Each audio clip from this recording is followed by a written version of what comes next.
This week on the Destination Angler. If your goal is to catch the most mature trout in the seam line, just catch it on the first cast. Throw one perfect Get grip. it in there first time. First time. Go for the meat and potatoes on your first shot. Run it right down that seam line. Make one shot, because all of my observations over the years, and we get that top level trout, kind of that 1%er type trout, it's going to be on the first shot. Welcome to the Destination Angler Podcast, the podcast for anglers who travel. And I'm your host, Steve Haigh. We go right to the source, the local guides and experts, to build your knowledge of top fishing locations around North America. It's a big world out there. Now go and fish it. I'm going away for a while, but I'll be back soon. Whoa, whoa. Hey anglers, welcome back to another episode of the Destination Angler, brought to you by Anglers Coffee, perfecting the coffee experience for the fly fishing community and anglers everywhere with small batch coffee delivered to your doorstep. It's darn near perfect. And by Trout Routes, the #1 fishing app, helping you find new trout waters so you spend less time on the road and more time doing what you love, trout fishing. Don't leave home without it. And by Outfishers, the trusted source for pre-owned fly rods. And if you like the show, please spread the word about the Destination Angler and tell a buddy. Coming up on the Destination Angler, we're headed to the Lake Tahoe area for some off-the-grid fly fishing adventures, and after that, we're headed to Montana to dive into the world-famous Gallatin River. And be sure to backcast to catch the last episode of the Destination Angler on the lush and beautiful McCloud River in Northern California with longtime guide Greg Kennedy. McCloud is a remote and magical place that provides an intoxicating experience for wade anglers. Greg dials into the Hatch chart, his favorite fly patterns, and public access points, including the Nature Conservancy property, plus stories of golden dorado in Bolivia, airborne steelhead, and the famous Balibaca Club. You won't want to miss these shows. And today, our destination is the Yakima River in central Washington State, and our guest is fly fishing guide, outfitter, and instructor Joe Roeder with Red's Fly Shop, Ellensburg, Washington. The Yakima has it all: big western hatches, wild fish that fight like steelhead, beautiful scenery, and an influx of cold water all summer long. It's a technical fishery that requires cast to teacup-sized targets, and let me tell you, Joe is the master teacher. Joe's YouTube channel, with millions of views, has helped anglers gain a better understanding of the technical aspects of fly fishing, and his fly fishing tips on Instagram are outstanding. In this episode, he gives a masterclass on the technical aspects of fly fishing, and let's just put it this way: you will learn something new on today's show, I am sure of it. Joe has traveled the world to fish places like Russia, Chile, British Columbia, Belize, Christmas Island, Mexico, Costa Rica, and more. And stick around to the very end for a great story about an unwanted cliff diver who dropped in on Joe's boat. Welcome to the show, Joe. Hey, thanks for having me on. I am a big fan, and I really appreciate the time. So, yeah, thanks a lot. Yeah, for sure. So you've been out. Matter of fact, you just got off the river today. How was the fishing? The fishing was great, but I was describing it to the students I had today. It was a Euro nymphing, what we call a fish along, which is like kind of like if you were getting a ski lesson, you would go ski with a pro. So okay, I fished a little bit, the students fished a little bit, and we were Euro nymphing. And I was jokingly calling it being up against hell and high water today, because we've got really big winds. We've got 20 to 30 mile an hour winds, and the Yakima River is really unique because it runs. It's August now, and it runs really high and swift all summer long. So that's great. We're battling big swift currents, big winds today, and we're shore stocking in essentially head high grass. So it's a challenge. But we did get some very nice fish. They were well earned. But it was like I told the guys, I'm like, you're gonna feel like you played in a football game when we get done today, because we crawled down banks, and yeah, we did okay. Did you lose anybody? Anybody fall in and get washed away? Those are some big flows. Yeah, the flows are almost 5,000 cubic feet per second right now. I think we're technically about 4,500 cubic feet, but that's very high for us to have sustained flow. But we didn't spend a whole lot of time in the water. We were doing a lot of dry wading, and I call it shore stocking a lot because it's a nice twist.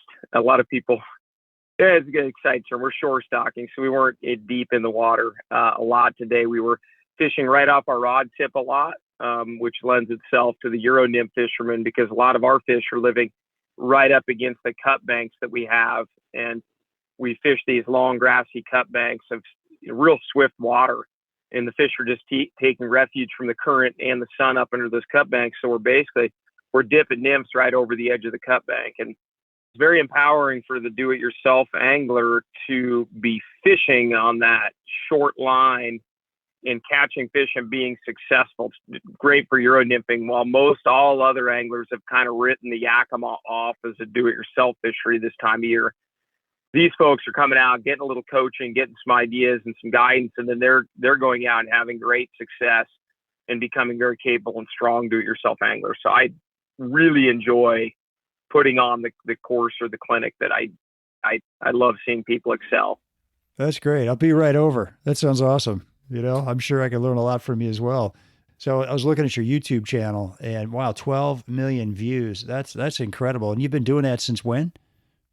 Yeah, since 2008, we got in that kind of early, and I joke at the time. At the time, I had a mortgage to pay and a couple of babies at home, and so I had to pay the bills. And it was really apparent really quickly that if you could teach people how to fly fish on YouTube, they were much more inclined to trust you as an online retailer. I mean, online retailing and fly fish in 2008 was like, most people were trusting only the bigger, more reputable stores. I think even REI Fly Tackle at that time, maybe.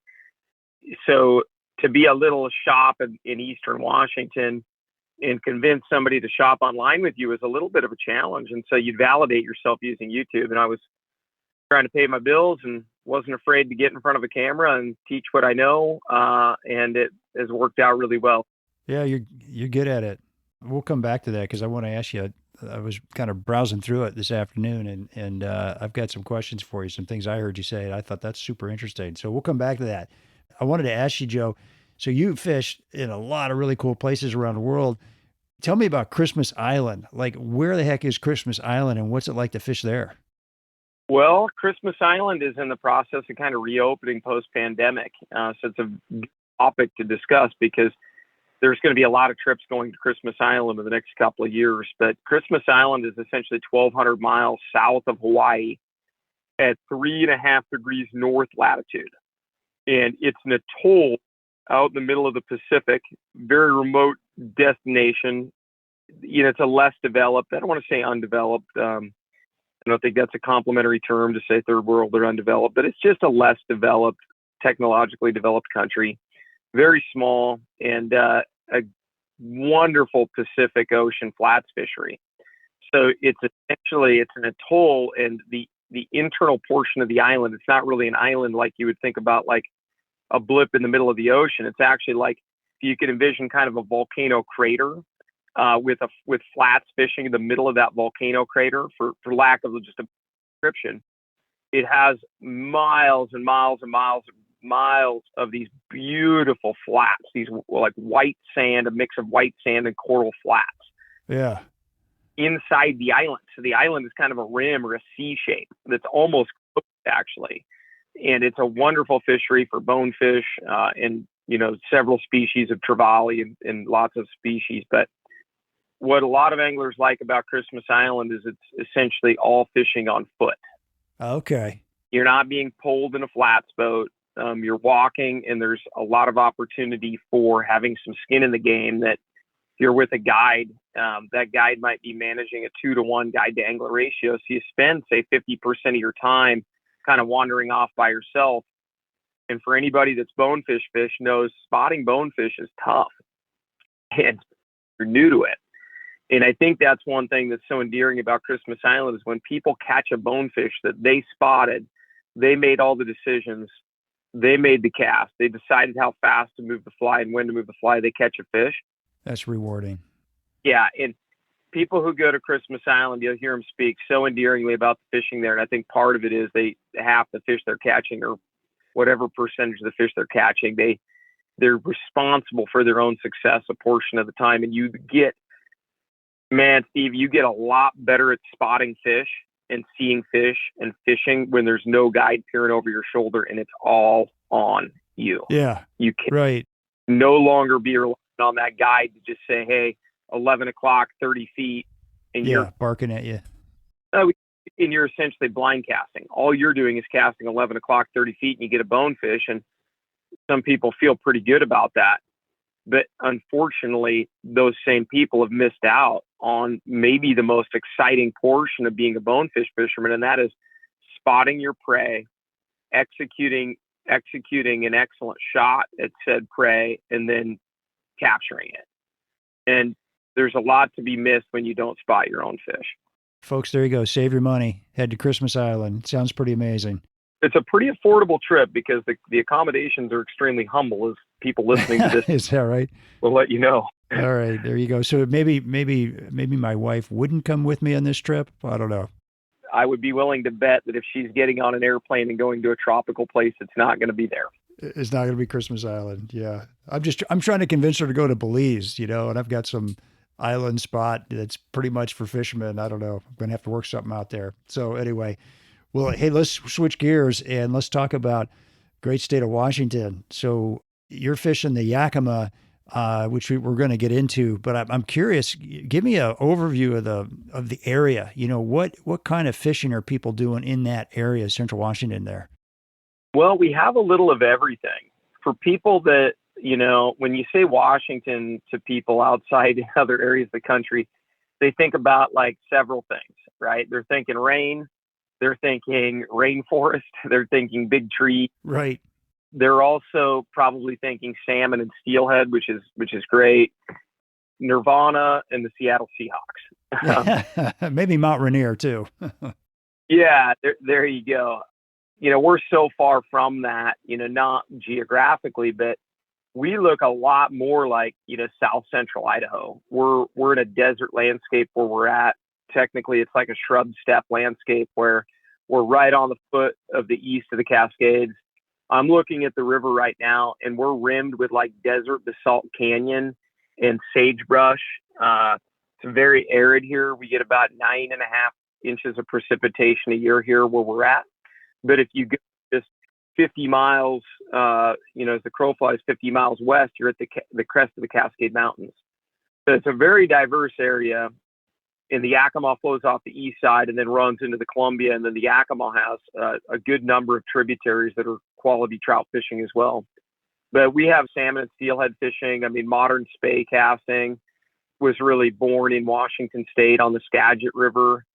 We have fabulous bass fishing here in the Columbia River Basin, which is like an oasis. It's like a desert where when they built Grand Coulee Dam on the Columbia River, they created a network of irrigation and essentially altered the water table in a way that created a tremendous amount of spring-fed lakes and seep lakes and water in the eastern Washington desert that we now have access to do just an insane amount of fishing in the Columbia River Basin about 30 miles east of here. So we're really unique. I mean, we have like salmon and steelhead on the coast. We're home to the famous Olympic Peninsula a little further west. And then, in a day's drive, you're in the middle of the desert fishing extremely high quality largemouth bass fishing. So, okay. Yeah, a little of everything here. We don't have anything that's like the best. I mean, our trout fishing is good trout fishing. I won't undersell it, but it's not the Missouri River. It's not the Bighorn. Those tailwaters have more trout per mile. Yeah. I prefer the Yakima, and I will make my case today on this podcast. All right.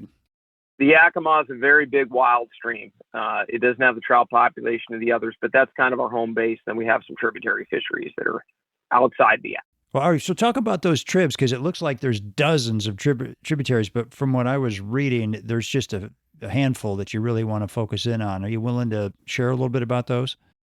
Yeah, absolutely. The first thing I would say is in explaining like tributary stream fishing, ours are very seasonal. Our tributaries, we have a season that runs from the first week of June through October, and we really don't get in there right at the opener. So we're really looking at like July, August. Like right now is like a great time to be on tributary streams, really throughout most of the West. Mm-hmm. We don't have a lot of spring creeks. Like in, various parts of Montana, they have more year-round fisheries that are small like that. But we have great summertime mountain stream fishing tributaries. The biggest one is the Haigh River, which is about 45 minutes south of here. Indigenous West Slope cutthroat. That's the big draw there. There are some very nice mature fish. I mean, for a true West Slope cutthroat, we've seen fish to 20 inches there, but that's like a total anomaly. Yeah. Yeah, you get a 16-inch West Slope on the Haigh, you've done something really well. But the name of the game on our tributaries is really just a very satisfying do-it-yourself, experience. We think they're really approachable. We have a lot of public land here in Washington, a lot of national forests, even a lot of wilderness area where there's fishing. But we have tributaries called the Teacup River, which is a tributary to the Haigh, where the state record bull trout was caught. We don't target those fish, but there's pretty wild streams near Red Splash Shop in Washington.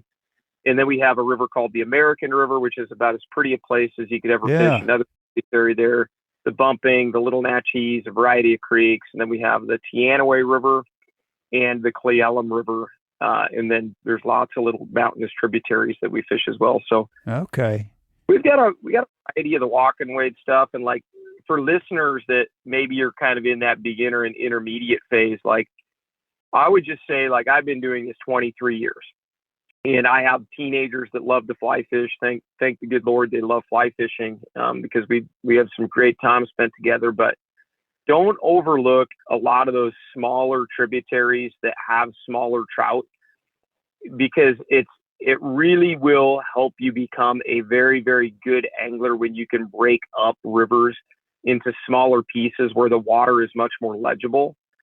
So if I were giving the advice today and it says, hey, in 2 years or 3-4 years, like, I want to be a really good fly fisher. I want to have that confident cast. I want to have confidence on the water.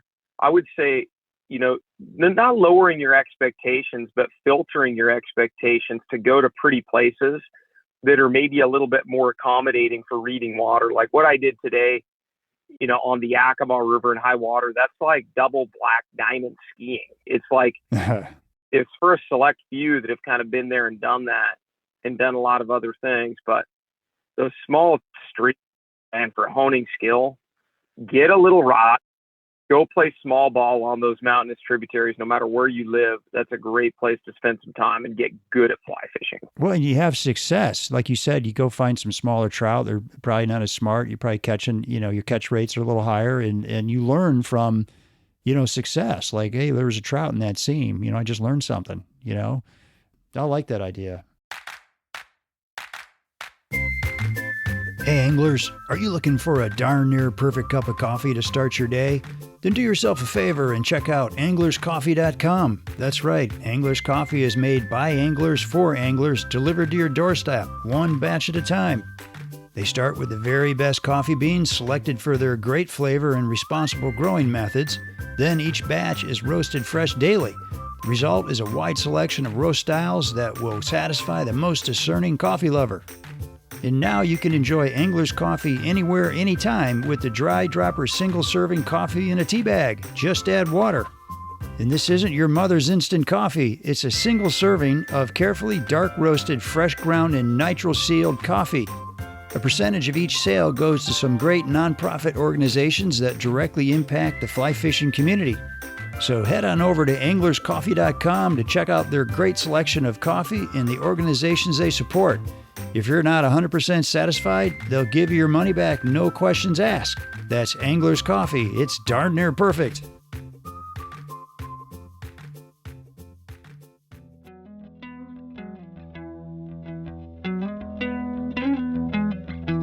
Hey anglers, if you're like me, you're always on the hunt for new trout streams to explore, but finding these hidden gems can be challenging.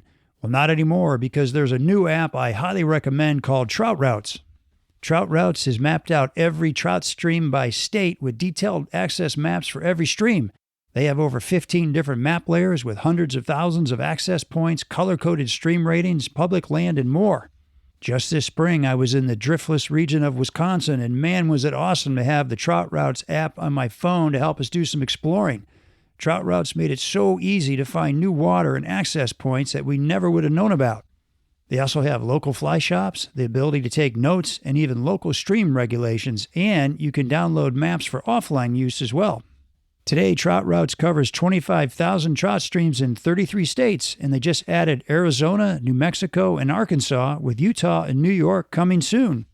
So if you have an upcoming trip or are looking to explore nearby streams, I suggest you check out Trout Routes today on your Apple or Android phone. Don't leave home without it. And you do have some spring. I was reading about a place called Rocky Ford. Is that something you guys fish? Yeah, man. I'll tell you all about that Spring Creek. I'll tell you all about it because everybody out here knows about it. It's busy, well, huh? Okay. It is. So maybe there's folks listening to this that have heard about the Spring Creek. And a lot of folks, especially guides, is kind of poo-poo the idea of Rocky Ford. Like, oh, that's, like big deal. You've been there, done that. Those fish are, so smart. They're, let me describe the environment first, and then I will tell you what's so cool about it. Okay. So it was bought. So there's an amazing spring near a town called Ephrata, Washington. And I believe Ephrata is an Arabic word for orchard in the desert. I believe it's like the translation. And there's like really unique springs that pop up out in the desert out there. And one of them happens to be Rocky Ford Spring Creek. And literally this spring boils right out of the ground with like the perfect temperature for growing jumbo-sized rainbow trout. Huh. Well, a fish production company named Trout Lodge, it's an international company from what I understand, bought that spring. And they actually grow and hatch rainbow trout there. And they sell them, I believe, somebody can fact check me. Let me just paint the picture. I believe they sell some of them for market, and then they outsource and they sell fingerlings to other people. But they grow and produce rainbow trout of various types there, whether they're Donaldsons or triploids or what have you. They're specialists, and this place grows jumbo-sized rainbow trout because the water is perfect year-round. They brokered a land swap or exchange at some point. I'm not sure all the details, but our state Department of Fish and Wildlife acquired or was gifted the downstream chunk of the Spring Creek below the hatchery. So the spring boils up, goes through the hatchery, they grow these super duper jumbo trout, and then the hatchery in turn releases like big fish into the Spring Creek, and then the trout can go make a living in the Spring Creek. Okay. And they grow really big. They're scuds, aquatic insect life. Well, it's like an Armstrong's or Depew's quality, like a famous Spring Creek quality, but it's public. And so you could imagine a lot of fishermen want to go fish for these super jumbo jet sized trout, right? Like, how could you help yourself? So the fish are very selective. They're very picky. The water's very clear. It's very slick. It's traditional Spring Creek style fishing. So lots of people, lots of big, smart trout. And when I hear say something negative about the Spring Creek, because it is a popular destination, I know immediately that they failed at having success out there. And they're still bitter about being schooled by these smart trout. Got a goose egg heading to Rocky Ford. All right. Well, what else can you say about the Yakima? What makes that just a wonderful, special fishery in your mind? Well, it's really, really challenging in the sense that I have fished this river from less than, 1,000. Well, first we have like 75 miles of river. This is not like a little section of river that we can fish that's productive. We have 75 plus miles of river. Where I was yesterday was literally in the headwaters, and it was like 300 cubic feet per second where I was in the headwaters. Nice. Miles downstream, here I'm looking at it, and it's 4,500 cubic feet per second. So we have an enormous section of river. People know Red's best for being in the famous canyon section where our shop is, where I'm at now. Mm-hmm. Mm-hmm. But you could fish the entire thing. So it's a long river that's really scenic. and it changes a lot throughout the system. From basically, I was fishing under cedar trees yesterday, and now I'm out in the desert today. Lots, long river. The other thing that's really special about it and makes it tough is it'll go like down here in the canyon from less than 1,000 CFS or cubic feet per second. Imagine 1,000 basketballs floating by an imaginary line every second for people who have a hard time wrapping their mind around feet per second. Yeah. We have fished it to as much as 7,000 cubic feet per second. Oh, wow. So with about 4,000 being like pretty typical summer flow. So the third thing that I would say is kind of unique is this river is inflated with big, swift, cold water in June, July, and August. When, the Madison River is under hoot owl restrictions in Montana, our river is actually running so high and cold, it's very challenging wade fishing right now. Huh. It's a protective measure. It's not they irrigate heavily in the lower Yakima Valley, which is like the world's biggest producer of hops. So chances are, if one's drinking a beer right now, it was probably irrigated with water in the Yakima River Canyon. Oh, no kidding. Okay. Yeah, they're the world's largest producer of hops out of any one valley. So, and the Yakima Valley wine is from there, and massive agriculture, and they inflate this river during the summer, and it makes it very difficult for the fish to receive much pressure other than from guide boats, because it's so hard to fish this time of year. Even a do-it-yourself rower, unless they're really on point, like a former guide or just spends an enormous amount of time handling a drift boat, it's really tough to hold a good line in this current because the currents are so swift and pushy. I mean, you can't even anchor. Yeah. Oh, really? Yeah. So what that does in turn, Steve, is it's like a protective blanket over these trout that really keeps them under pressure during their most strenuous time. And that is during the middle of summer when there's lots of fishing pressure. These trout can hide up under these cut banks and barely see a fly throughout a good portion of the summer. The guides can do pretty well because we're firing flies from a well-controlled boat toward the shore.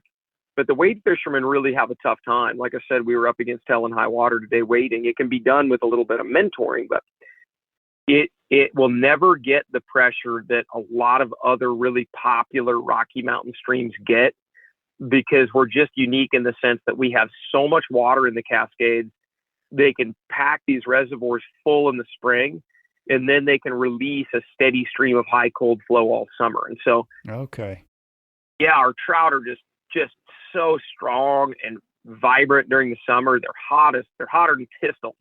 They jump and run like crazy. And when you hook the Yakima River trout, man, they fight like a little steelhead. They're nice. Fabulous fish. What do you got? Rainbows mostly and some cutthroat? Yeah. So rainbows and cutthroat and brown trout, because we're in an anadromous fish bearing stream, we have both steelhead, it's not really the steelhead fishery here is not a thing on the Yakima River. There's so few and they're endangered that you're really not, even though we have a year-round trout fishery, you can't physically target steelhead here. But because we have steelhead and because we have salmon, brown trout are the biologists would like to see every brown trout in the entire Pacific Northwest in any river essentially just gone. And I think I probably speak for most all biologists when I say that, or fisheries managers. Why is that though? Because it's non-native, and they're trying to ensure that these streams are as close to the original kind of native assortment of fish as possible. Okay.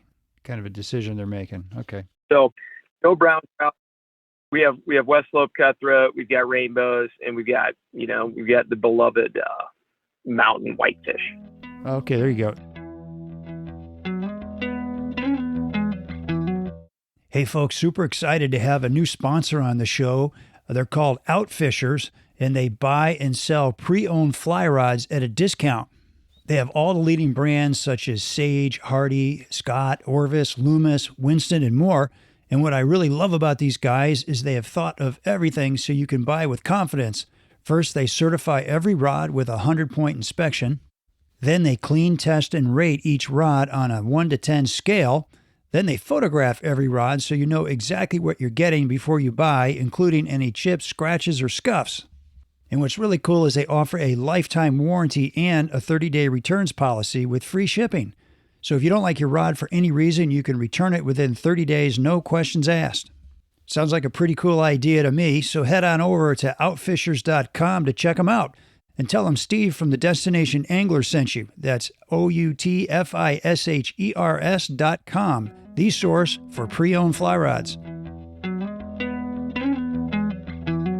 Now, if it's ripping down where you are, can I kind of head upstream towards the Cascades and find, like you said, some water that's 300 CFS and fish that? It's a really good question. So yes and no. So the Yakima is formed by two tributaries, or two rivers come together. One's called the Cle and the other one's called the Yakima. And the Yakima, the upper Yakima stem of that remains pretty manageable this time of year. Yeah. It's 300 CFS or 400 CFS, whatever it is.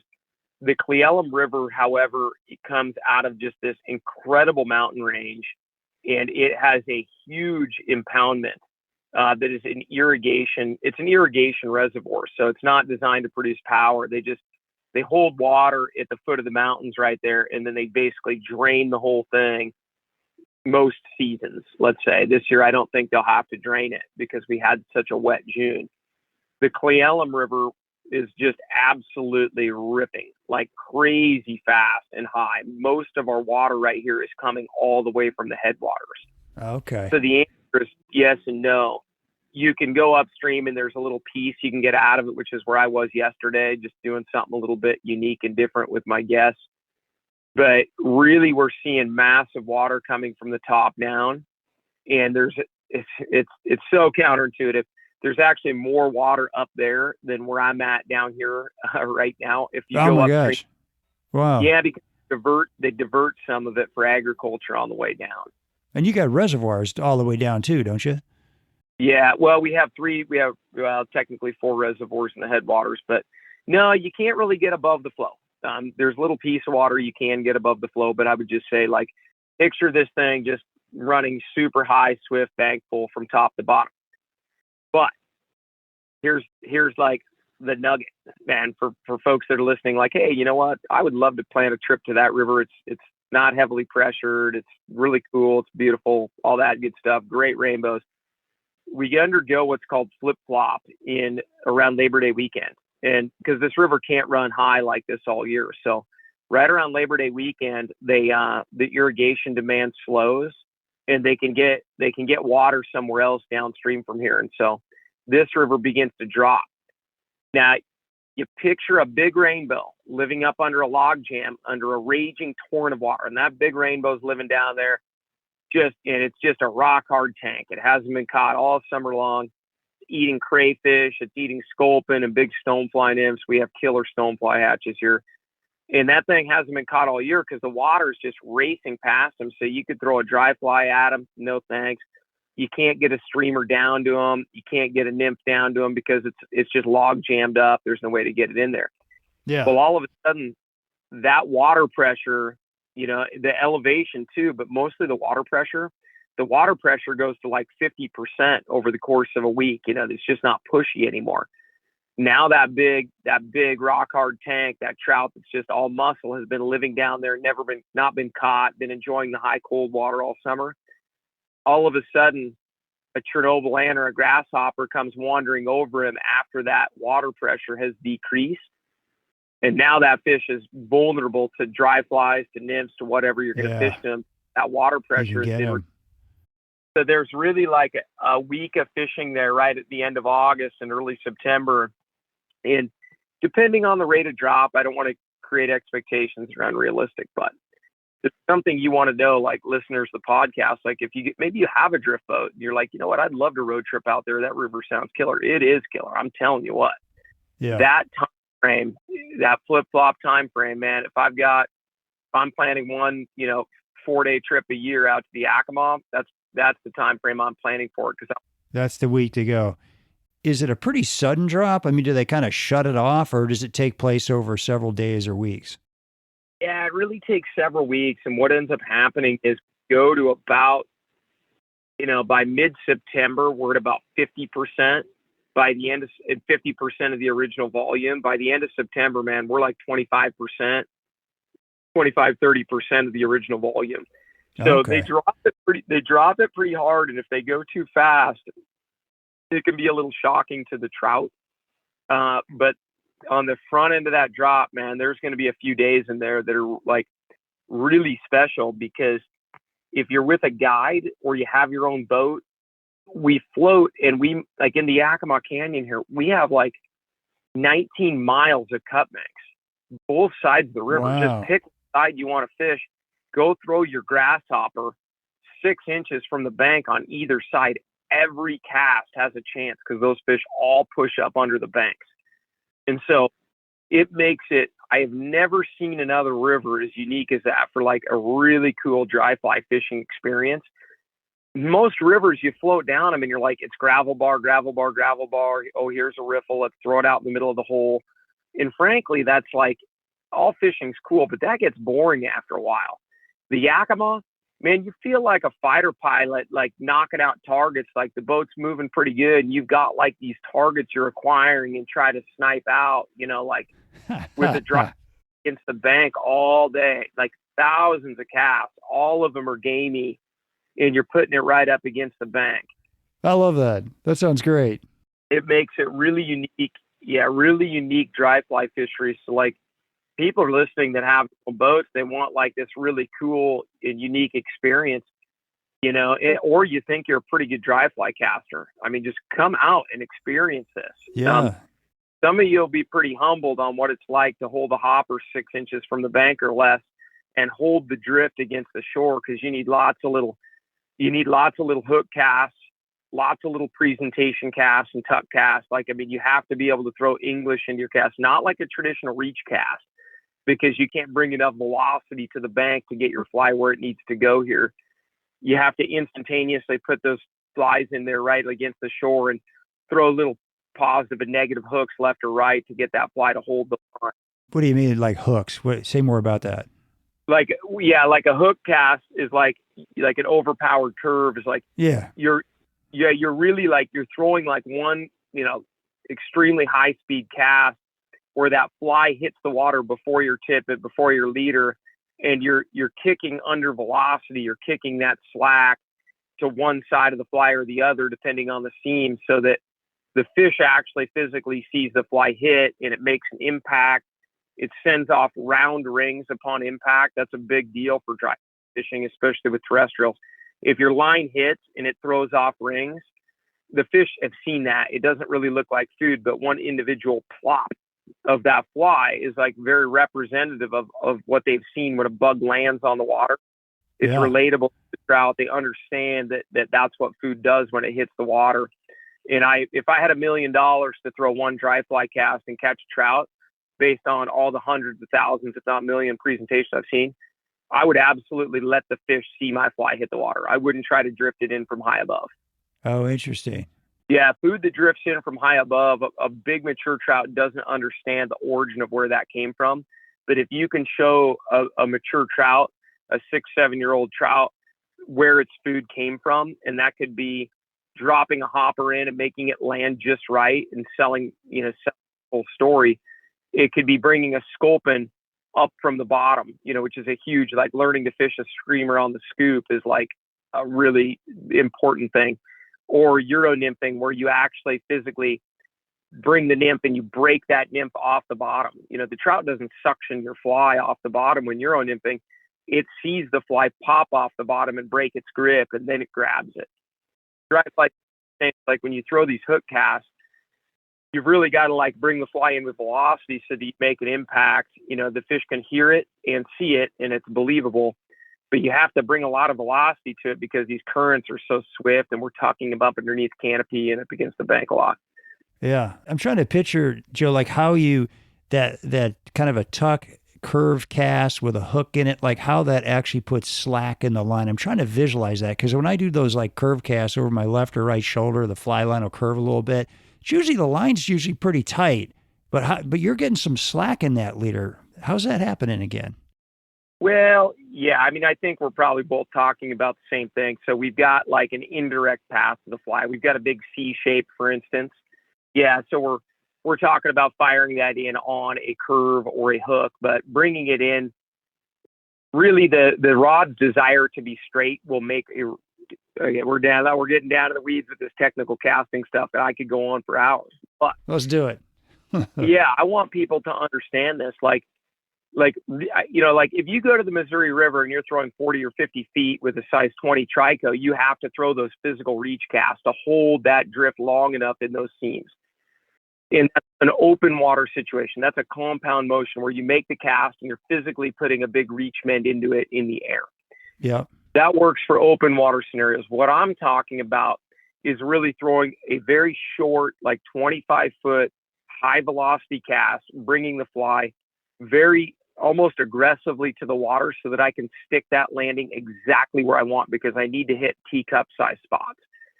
And when you do that, you don't need to make it a compound motion where you cast and then you physically reach.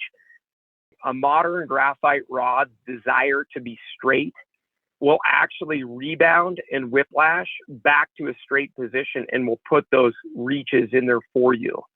So a really abbreviated stopping point on the forward cast, and that rod will load up, it'll make the cast, and then the tip will carry forward toward the fly with its natural weight and momentum. But then it's going to snap back to straight. And when it snaps back to straight, that's what's going to put the hooks in the cast for you. Okay. All right. Interesting. Yeah. When I see a really good caster that can handle the real technical dry fly fishing that's demanded on a river like ours, and these skills go, universally apply everywhere you go fly fishing, but we're really get a lot of practice here because we're constantly up against having to hold drifts tight to the salad the whole day. We've got to stick the little hooks because the drifts we're throwing over very fierce current tight to the shore. But that getting a really compact cast that will hook like that. Now, adding a little slack can happen. And you can actually, if you have a large dry fly, when that fly hits the water, if you let your shooting line hand relinquish a little bit of the tension, you can shoot slack in behind it if that's desirable for said situation. It's really easy to do with a streamer. When you tuck cast a streamer, you can pigtail a lot of line over the top, but you can do it with big dry flies too if you want to throw a little hook with a slack. Are you finding, since you said those big trout like to see the plop above them, are you finding that the take is pretty quick? I mean, like versus letting that thing drift 3, 4, 5 feet and then a take? Yeah, it's most big trout are going to approach a fly with a bit of patience because they generally don't have to compete with a lot of other trout. I'm gonna like throw something out there and I'll get back to what you described. Like, is a slow take, is a fast take? When you see a fish aggressively grab your fly, a lot of times it's not because the fish is like super aggressive. It would be one of two reasons, and one of which is it's probably in a competitive situation where there's multiple trout holding close by. So when you're wade fishing and you throw a drift, a trout just absolutely obliterates your fly, like jumps all the way out of the water to grab it. Go ahead and land that trout and then chill out for a few minutes. Like, rather than just keep working your way downstream, chill out for 5 or 10 minutes even, redress your fly, grab a sandwich, whatever it is you want to do, because there's a really good chance that fish was competing or either both fish were on their way to the fly or that fish is just competitive spot where it's like, hey, if I don't grab this, somebody else is going to get it. That's such a good point. I never thought of that. That is really a good point. Yeah, and you see that a lot when river conditions change a little bit, like river flows drop, and trout are kind of like jockeying for to own a position. But generally, big fish won't be real. Like in our river, we really have to fish like holding lies, like little buckets, individual holding spots, little isolated slots. It's not big. We're not fishing big holes on this river. We're fishing like it's a huge flow. So these big fish are holding in little spots that they can control. They don't have to compete. So if a little fish moves there, man, those big fish will nip at them, bite at their tail, just chase them right out of there. Oh, that's super interesting. Yeah, what happens is like more people, and I, I didn't get a chance to explain everything that I do, professionally, but a lot of what I do is like I'm teaching a lot of courses. I've felt that like it's my life mission to like help people, genuinely help people become better anglers. So I do a lot of coaching, a lot of education, a lot of classes, and I've guided for 23 seasons, like hard, like not just like rowing a boat, man. I get too bored just giving boat rides. So one thing I will say that I have found just over the years, like 10 years ago, if you asked me if I was a good guide, I'd been like, oh yeah, I'm a fabulous guide. Like 10 years later, 13 years later, I'm like, and I'm like learning some of the things I've learned in the last 2 or 3 years have been just like such a game changer. And one of them is just when you lay that shot in there, like throw every cast into fresh water, like you only get one shot. Too many people start short, work long, start short and work long. If your goal is to catch the most mature trout in the seam line, just catch it on the first cast. Throw one perfect Get drift. It in there first time. First time, go for the meat and potatoes on your first shot. Run it right down that seam line. Make one shot, because all of my observations over the years, and we get that top level trout, kind of that 1%er type trout, it's going to be on the first shot. Man, they're so smart. 7 years of watching 24 hours a day, 7 days a week. It's going to be the first shot. So just go ahead and knock that main drift, your best drift out in one shot. Then you take a deep breath or two, and then maybe you can work short to long and try to pick up some other stuff. But my observation has been lay that cast in, and if you're wade fishing upstream with a dry fly, which would be like a really classic style, is lay that shot out there on an angle upstream that's very neutral, meaning it doesn't require mends or line management. Make it easy, like choose your casting angles wisely so that you can put that fly in, the fish sees it hit, and you don't have to mend and make these big V wakes on the fly. Trust me, I tell you, trout learn pretty fast that the bugs that make those big V wakes bite back when they try to eat them. Huh. They're poison. They're poison. So a bug that makes round rings is good to eat. So you can still twitch bugs, you can move bugs, but you have to think about it and go, hey, maybe I can disguise my mend with a little twitch that makes a round ring. And then the trout know that, hey, that's what food does on the surface. It makes a round ring. Yeah. When you lay cast, whether it's here, from a boat, on the Yakima, and you're quick firing these hoppers against the shore, like we like to do, from now through September, stick the landing, let the fly drift. Even you are going to want to mend it so bad. And you're going to go, hey, that drift is not quite hanging in there. Those bigger trout are going to see it land.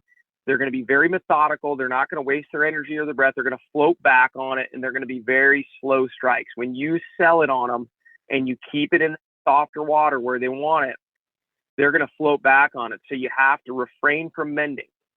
And if you pull a quote out of this podcast, Steve, here's what I think it should be. Most people mend a line for their own satisfaction rather than the benefit of the drift.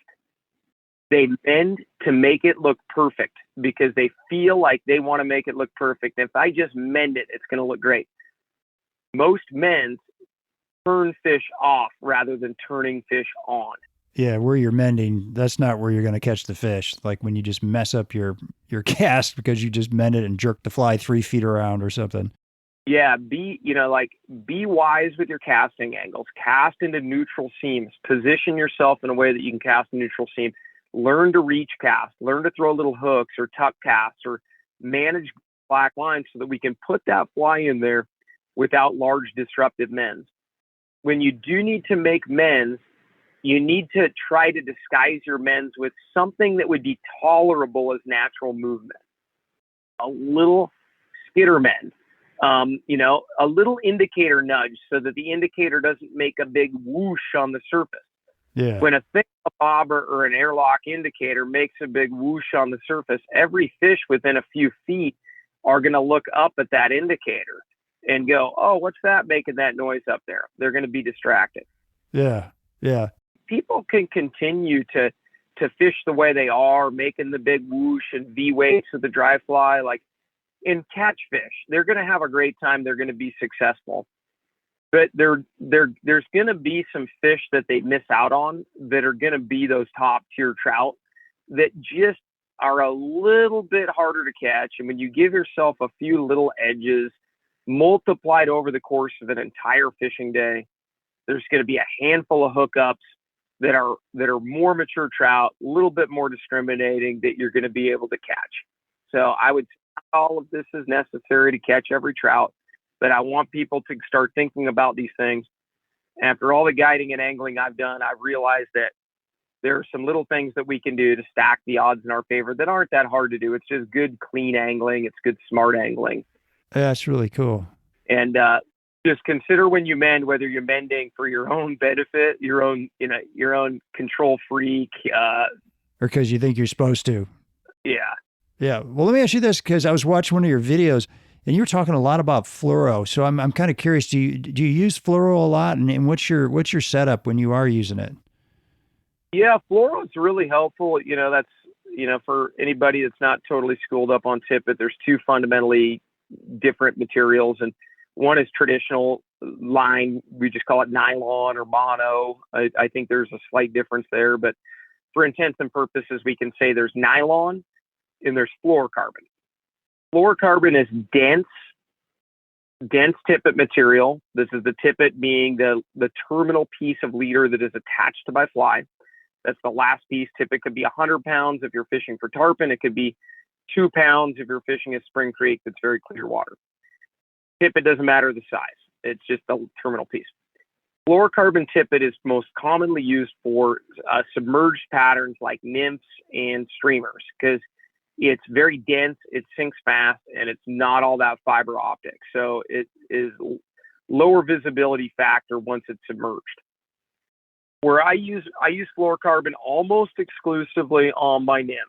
I find it to be very abrasion resistant, very tough, durable material, less visible, and I tend to like a fairly stiff. Fluorocarbon's a little bit stiffer. I tend to like a little bit stiffer material.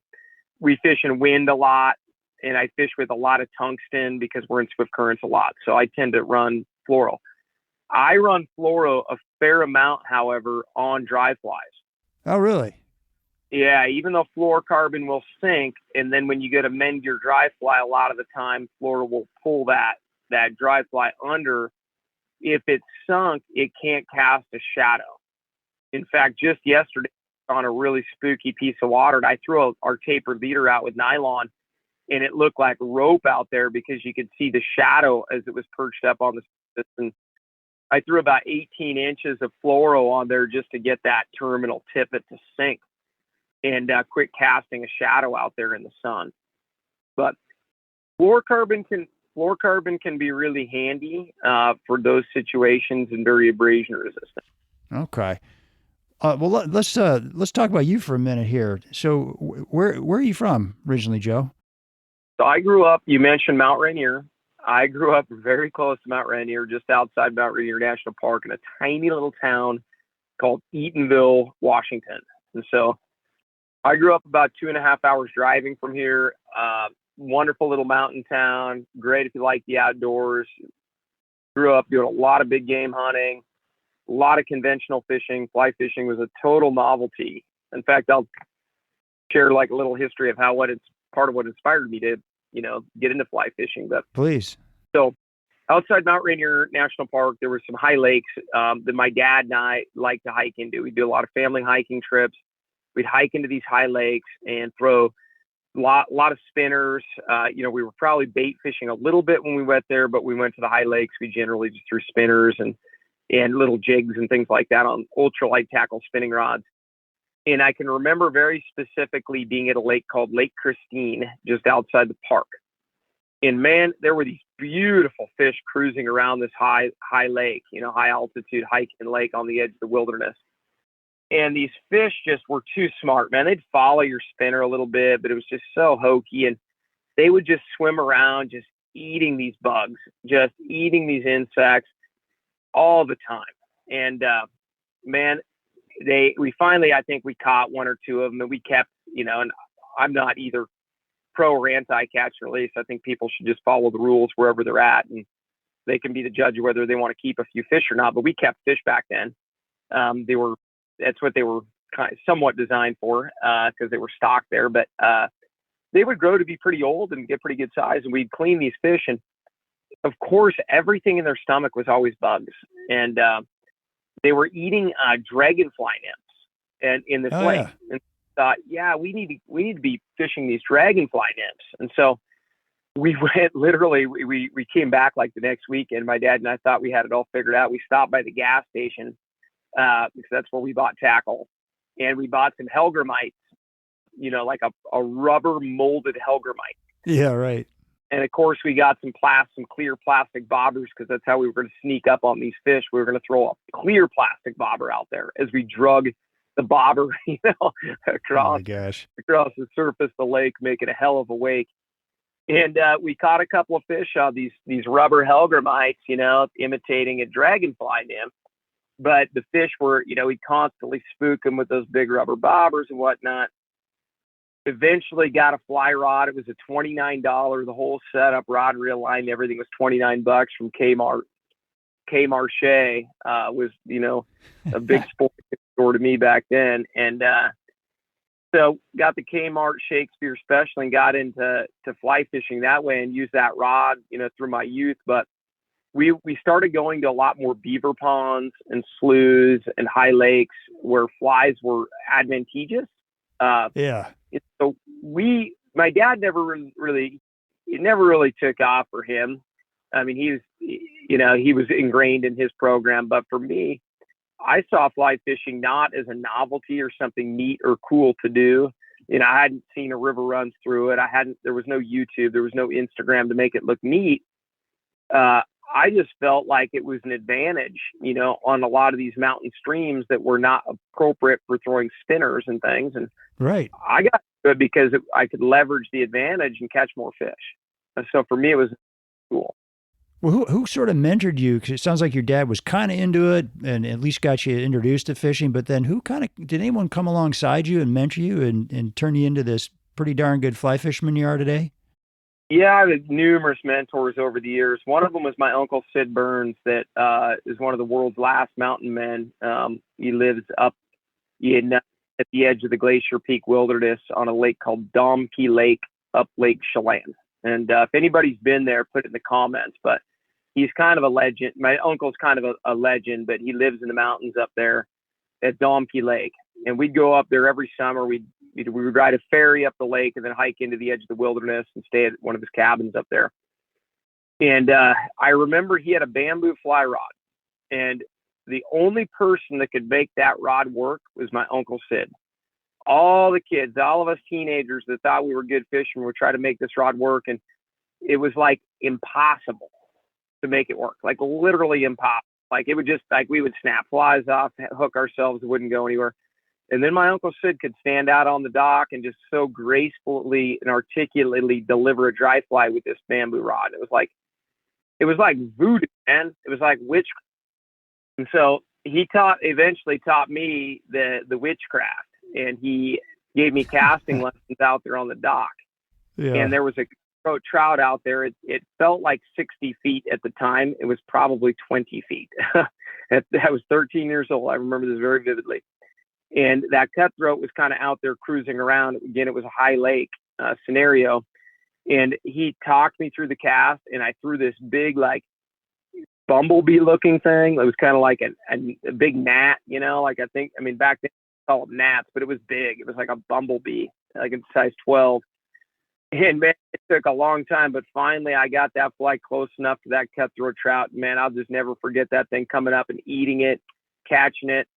And then I brought this beautiful West Slope cutthroat right up alongside the dock, hauled it in, and then immediately proceeded to snap its neck so that we could eat it that night. Oh, you did? Okay. Got to kill everything back then, right? Oh, man. It was like, it was a process. But what an awesome fish, though, and your uncle being like a mountain man, that's great. How often could you get up there and see him?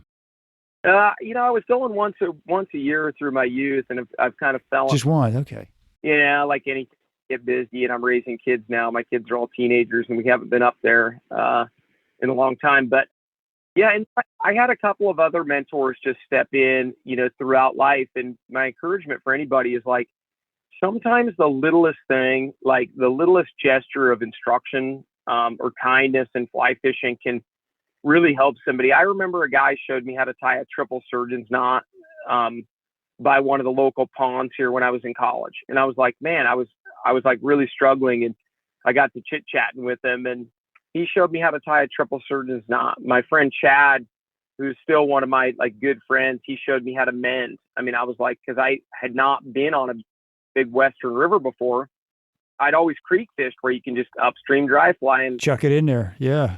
Yeah, it floats back to you. He showed me how to mend. I've had so many great mentors over the years. I would just say, like, never underestimate how powerful a very, like, not an aggressive or condescending tip for somebody, but like just a little encouragement, and just a little tiny lesson, like, hey, I've had that problem before, like I snag my rod tip sometimes too. You know what? Here's a little tip about how to bring your back cast wide and throw your forward cast a little tighter to your body. And that way you won't snag your rod tip anymore. Yeah. There's so many little things that you could impact somebody and really help them along in fly fishing. It might be the little bit that just kind of gets them over the hump, because I had a lot of people help get me over the hump. Well, I think you got to stay humble too to be on the receiving end of that, right? Because you get to the point where you're like, I think I'm pretty good at this fly fishing stuff, and someone comes along and offers a suggestion, it kind of makes your hackles go up a little bit, but if you stay humble, just listen, maybe the guy's got something interesting to tell you, and maybe you'll pick up a tip. So I don't know. I find a lot of times people just stop asking questions. They just want to go out there and start casting, and maybe it's a smarter thing to do is to kind of pick someone's brain a little bit and learn a little bit. Well, I'll tell you, there's huge, we have a really, we have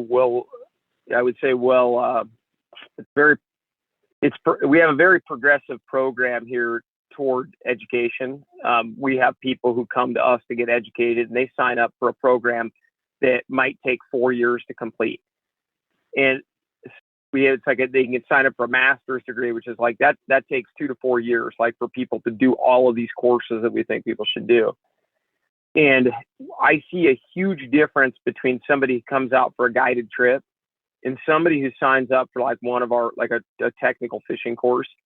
And the people who are in those technical fishing courses, like, they're the ones that are progressing extremely fast, that are willing to set time aside for education. It's like, if you want to be a good golfer, rather than going and always playing 18 holes at Pebble Beach or Augusta, maybe go to the driving range a few times. Like, maybe spend a little bit of time just working on what you're doing, and like proper work with a pro. Yeah, or just proper hand and getting reps, because you can't get a lot of reps when you're chasing your ball off the fairway. And fly fishermen do that all the time. You're not getting reps when your fly is in the tree behind you. So practice on the lawn a little bit, get good at casting, and just eliminate casting from one of the many challenges that you have. If you could eliminate casting as a challenge just by learning to cast really well, you're going to be so much further ahead of anybody else that started up the right time. It was just, and they were licking their chops way too quick because all they wanted was fish. Well, the humble man or woman is back at home getting in casting reps, going, okay, if we're going to go to those high lakes and fish a dragonfly nymph, I better be able to send a 40 or 50 foot cast without much stress.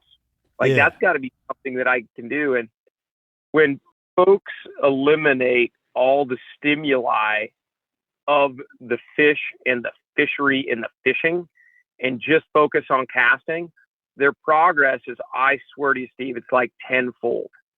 When you eliminate fishing, and because that takes a lot of your cognitive bandwidth into fishing, the watching your fly, where's my fly, etc. How do I keep my back cast out of the tree? That robs you of your ability to progress in the cast. So just eliminate casting from being a challenge first. Then let's go into all these other things like where are the fish, what fly to use. A lot of that stuff is much easier than casting. Casting is it's a challenge, but it's a very surmountable one. I feel like a lot of times people don't know what to practice. Like I stand out in the yard and I can cast. Okay, I can do this. Like what aspects of casting do I want to work on? And, they can come out and take some courses with you. They can go online and look up different types of casts. And when you use different types of casts, there's lots of things, like you're saying, you can practice in the yard. Yep. Just people having a good, consistent loop, because eventually people are going to want to cast a long ways. And casting, what's beautiful about fly fishing is it doesn't matter how strong you are. It doesn't matter how tall you are, unlike basketball, which I suck at because I'm all of about 5'9" on a good day. Fly casting is a great sport because none of that matters. What matters is the geometry of your cast. Is it an aerodynamic? Is it a beautiful aerodynamic shot going forward? That's the first thing people need to do is get an aerodynamic cast that travels forward with some line speed. We can add a double hull. We can add power. We can add distance. Once we get that very nice aerodynamic shape to the cast, then all we have to do is let a little line slide out and we're casting further. Yeah. But, and less is more with the cast. I do lots of casting instruction. As soon as we get off this podcast, I'm running a free of charge youth fly fishing school for local youth, like just local kids. I'm going to get all these kids totally dialed in. But the one thing we want to practice is a proficient cast, and you can do it at home in the yard. You don't have to be on the river. Yeah. Let me ask you, in all your years of guiding, what's the wildest thing you've seen? Oh, I've got a good one for you. Do you? I've got lots. Okay. Yeah, I've got a good one for you. So about 3 years ago, I was guiding just upstream from Reds here, and I have a Clackacraft Headhunter 2 skiff. So real low, sleek Clackacraft fiberglass boat. I'm guiding 2 fishermen that I've guided before, and we are fishing right up until dark. We're talking like we're going to float into the resort here at like 10 p.m. And we're having insanely good dry fly fishing. And the Yakima will light up from 8 p.m. to 9:30 p.m. in the summer. It's incredible. I'd put it up against any trout river in the world during that time frame. Like 8 to 9:30 p.m., man, those trout come to life during the summertime. And we can go out of ground quick. It's really good fishing. So we're very excited. We're fishing in, and we're almost back to the resort. We got about pretty much no daylight. And I go, hey, we're going to fish right up to the cliff wall, and then we're going to quit fishing at the cliff wall. And they go, okay, yeah, it sounds great. And so we can barely see. We're using these big chubby Chernobyls with white wings on them so we can see them in the dim light. And we fish up to the cliff wall, and I go, all right, that's it, boys. Let's head for the barn. And there's really swift current that goes up against the cliff wall. And as I'm rowing, I take a couple of oar strokes, and I basically just start shooting out away from the cliff wall because it's too swift along the cliff wall to fish. And so we're kind of wrapping up.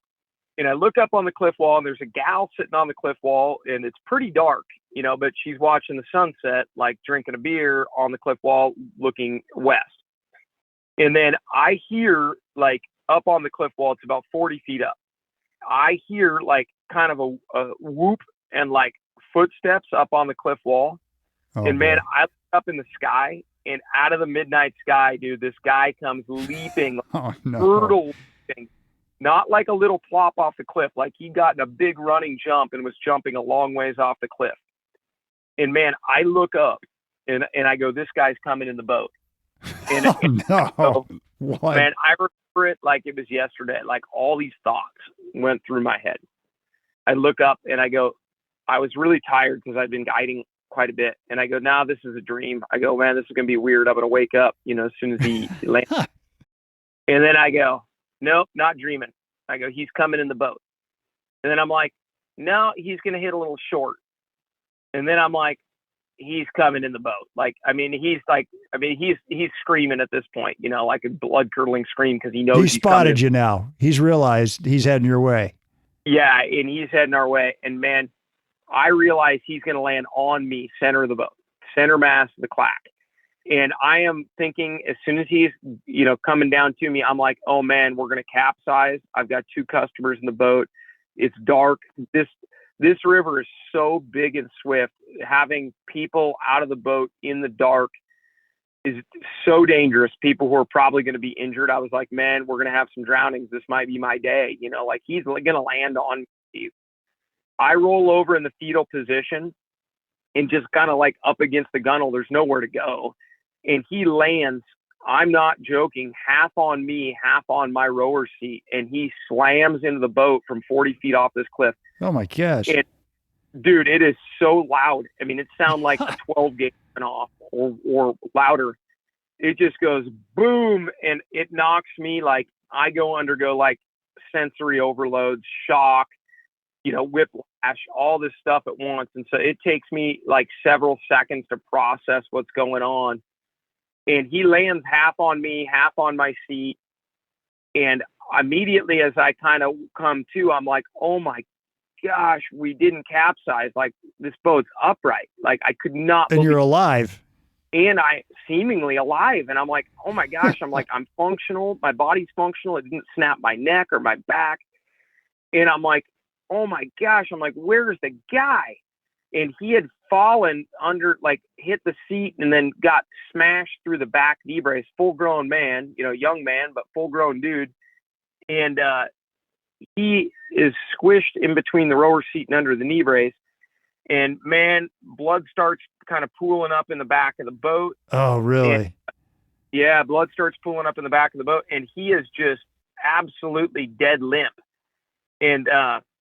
And when I say this next thing, I have a high regard for human life. Like, I'm not dismissive of human life whatsoever. But I thought he was dead. I really did. I thought he was dead. And I was like relieved. I was like, man, I go, he's dead. I was like, I was so glad that one of the customers didn't get killed or I got killed, you know, and we didn't capsize, you know, like, I go, he's just dead. You know, I was like kind of relieved. I'm like, man, he's the only one of us that died, you know, like, cause there's like, nobody says a word for like 10 or 15 seconds. We're all just in shock. The boat's spinning around in circles in the middle of the river. And I'm looking back and I'm like, he's dead. I'm like, I think that was the first thing I said was like, he's dead. And then I just hear this, he's alive. I'm like, oh my gosh, he's alive. And so I scrambled the boat over to this island. And then by that time, his little buddies had jumped off the cliff and they swam after the boat because, you know, obviously they saw what happened. So they're swimming downstream. I pull the boat to an island and it takes about 10 minutes, but, you know, I'm certainly not an EMT, but, you know, I got his feet, you know, he was able to move his feet, move his arms, move his legs, you know, and his buddies, you know, assisted him and walked up the highway with him and drove him to the hospital because it would have been way faster than an ambulance driving all the way down and driving back. Yeah. So they drove him to the hospital because I'm sure he had all sorts of internal bleeding and, you know, broken ribs. And oh, I'm sure. Did he get up and walk out of the boat? I mean, did they pull him out of there? No, he was assisted. Okay. Assisted walking out. I never heard from him again. I was like, it was one of those things where I was like, not mad at the dude because I've done a lot of stupid stuff, you know, in my life and been very blessed to have survived it all so far. I'm with you. I was ready to just be done.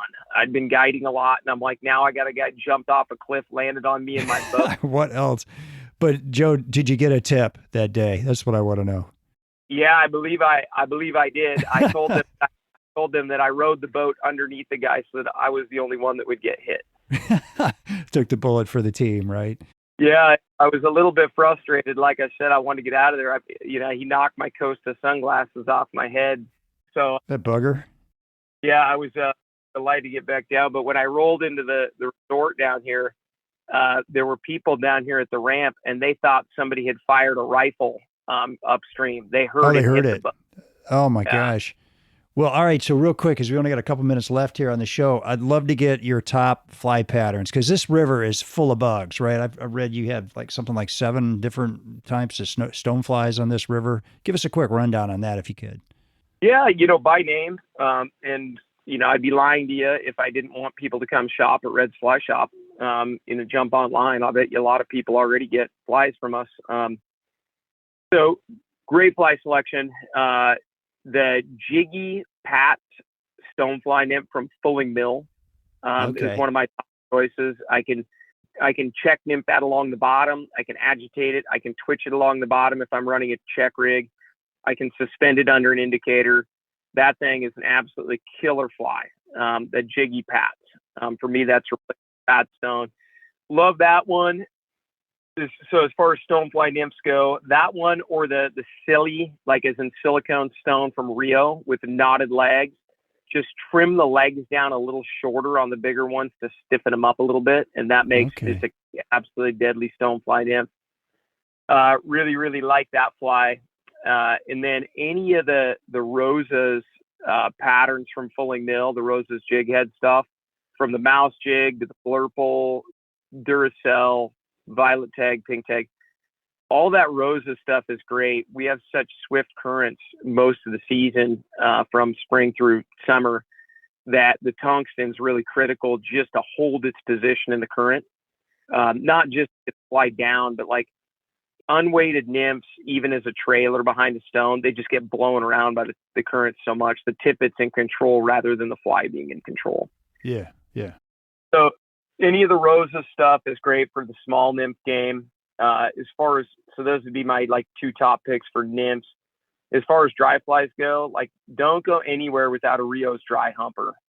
That fly, as far as fishability goes, you can get it even in the smaller sizes like the 16s, and they float like a cork, and you can imitate most all mayflies with it. Like even the 16 in black makes a good fish even. Yeah, it's really easy to float square. You can mend it. You can trust it to take the punch if you need to skitter it or mend it, as a small fly.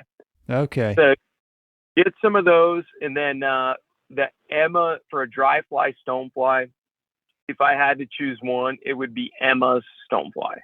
Emma's stonefly. Okay.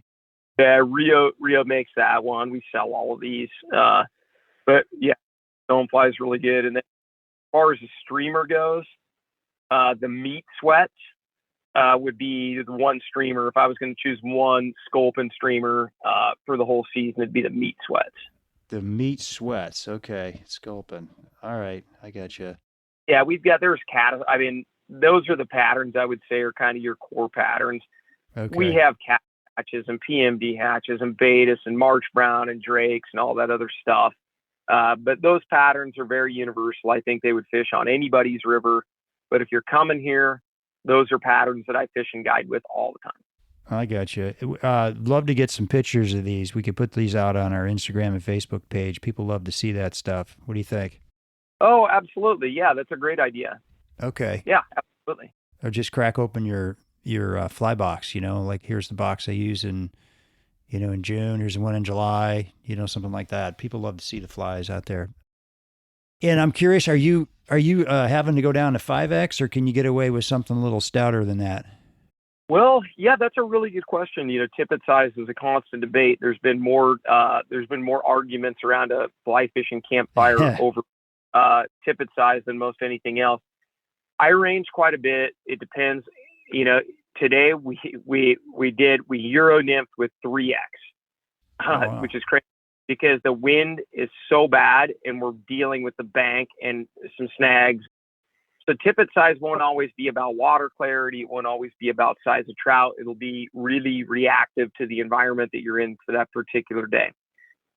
So fly size, larger flies, often require larger tippets so that they don't spin. It turns them over a little bit better, but I'm really ranging, from 3X to 5X while I'm guiding. When I'm fishing in low water here, I love 6X on all my Euro nymph rigs. Oh, really? 6X. Okay. It cuts through the water like a razor blade. So it gives me really good control and really slices through the current. So the current doesn't really have a say in what my bugs are going to do. Mm-hmm. I have the final say in what the bugs are going to do. So the current can push on 6X all at once, but it can't get a grip. Okay. That's a great tip. Yeah. The other thing I'll say about tippet is a lot of people don't understand that if they want their fly to sink, thinner tippet sinks way faster. So if you're running like a hopper dropper and you really want it to sink well, you got to run down to 5X or 6. Lighten up. Yeah. Of course, then you got to fight a big fish on a 6X tippet. That's always a problem. Yeah. It sure is, especially after we have swift currents. So they tend to have their way with you. When you've got what's a 6X 3-pound test? I'm not even sure. I don't fish it very much, but yeah, they should start measuring that in ounces. Maybe, right? Well, awesome job today, Joe. So appreciate you jumping on the podcast here with me. Thank you. You bet. I hope people found it engaging and educational. Oh, for sure. I got one last question for you. Where should people be going for a beer and a burger at the end of the day on the water? So we have an absolutely killer restaurant and bar here at our resort. We're only open Thursday through Sunday nights. You can kind of hear crickets down here Monday, Tuesday, Wednesday. Is that right? Okay. So you're either coming here for a burger and a beer, but then the other nights there's like if I were doing a fishing dinner, Red Horse Drive-In in Ellensburg is just a really cool local spot to get a burger and a beer that's also kid friendly as well. Oh, nice, very good. And what's the best way for people to get in touch with you? Yeah, they can email me at joe@redsflyshop.com. Sometimes it takes a while to reply, but I will reply, promise you. Or just go to our site, redsflyshop.com. Yeah. And we do a lot of cool stuff. We travel the world on hosted groups. We ship tackle all over the world every day, and fly fishing is all we do. And so you can try to get it right and give you great advice. And you've got some premier lodging there too, right? Is that Canyon River Ranch? That's part of what you guys are all about? Yep, I'm looking at it right now. Lodge on the river, but I would just tell people it's a cool lodge because you can a la carte, even if you're a do-it-yourself angler, meaning you just get a night in the lodge, get a day of fishing.